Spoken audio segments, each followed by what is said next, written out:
Assalamualaikum warahmatullahi wabarakatuh. Halo teman-teman, di sini saya akan menjelaskan tentang kurikulum merdeka pada pembelajaran IPA di SD. Sebelum itu, perkenalkan nama saya Niswiana Himaturahma, NIM 23010500395, nomor presensi 5 dari Rombel I. Pembelajaran IPA dalam kurikulum merdeka. IPA atau ilmu pengetahuan alam mengajarkan siswa tentang peristiwa alam di sekitar mereka. Dengan pendekatan penemuan, siswa diajak untuk belajar secara langsung dari lingkungan, sehingga kemampuan berpikir, bergerak, dan berinteraksi sosial mereka ikut berkembang.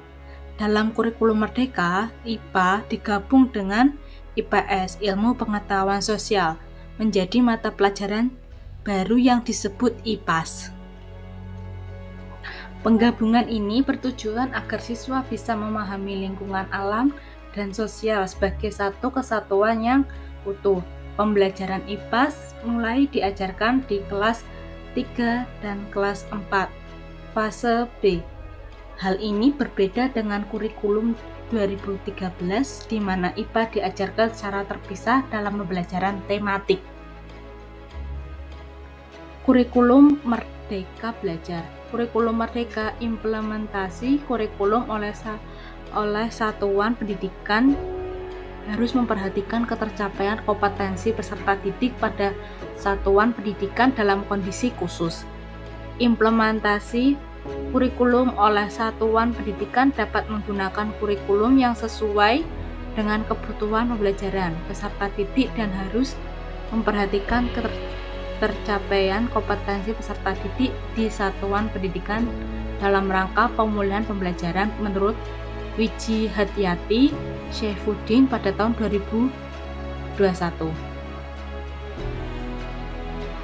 Maka satuan pendidikan diberikan opsi dalam melaksanakan kurikulum yang sesuai dengan kebutuhan peserta didik.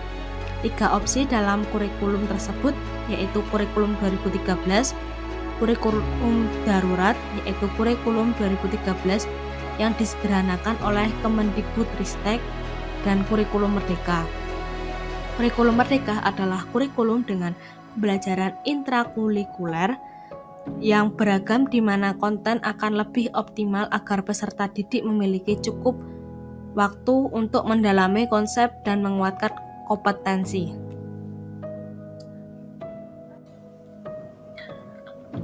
Karakteristik pembelajaran pada kurikulum Merdeka Belajar. Yang pertama, pembelajaran berbasis proyek yang sesuai dengan profil pelajar Pancasila. Proyek penguatan profil pelajar Pancasila adalah kegiatan kokurikuler berbasis proyek yang disusun dan dirancang untuk menguatkan upaya pencapaian kompetensi serta karakter sesuai dengan profil pelajar Pancasila berdasarkan standar kompetensi lulusan. Pelaksanaan proyek penguatan profil pelajar Pancasila dirancang secara terpisah dari kegiatan intrakurikuler. Yang selanjutnya ada berbasis kompetensi, fokus pada materi esensial.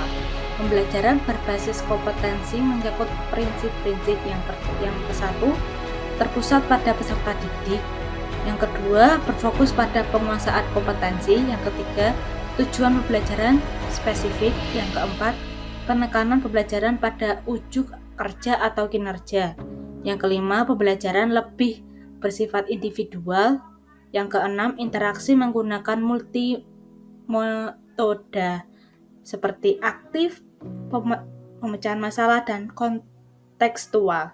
Yang ketujuh pengajaran lebih berfungsi sebagai fasilitator. Yang ke-8 berorientasi pada kebutuhan individu. Yang ke-9 umpan balik langsung. Yang ke-10 menggunakan modul. Yang ke-11 belajar di lapangan praktek. Yang ke-12 kriteria penilaian menggunakan acuan patokan. Fleksibilitas bagi guru untuk melakukan pembelajaran.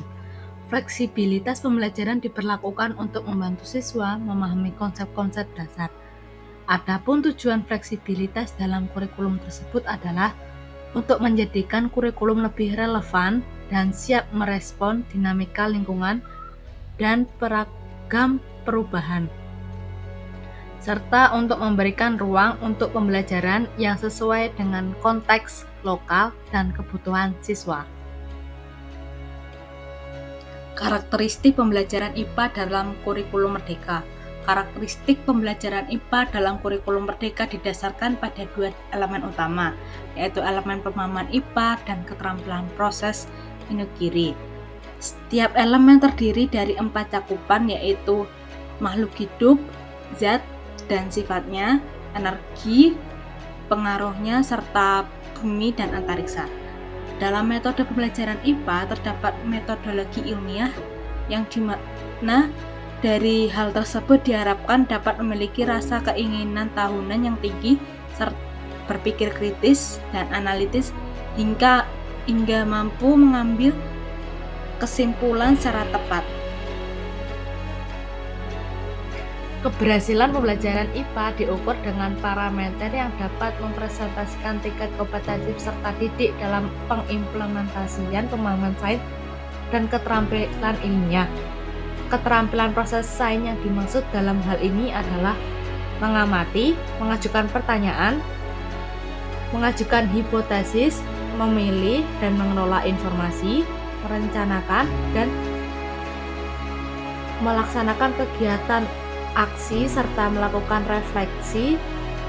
Dengan demikian, pengukuran hasil pencapaian pembelajaran dipertimbangkan secara komprehensif, holistik, dan relevan sesuai dengan bagaimana siswa menginternalisasi atau menggeneralisasi pengetahuan sains, mengembangkan keterampilan proses ilmiah, dan mempresentasikan sikap serta perilaku sesuai dengan pendekatan ilmiah science approach.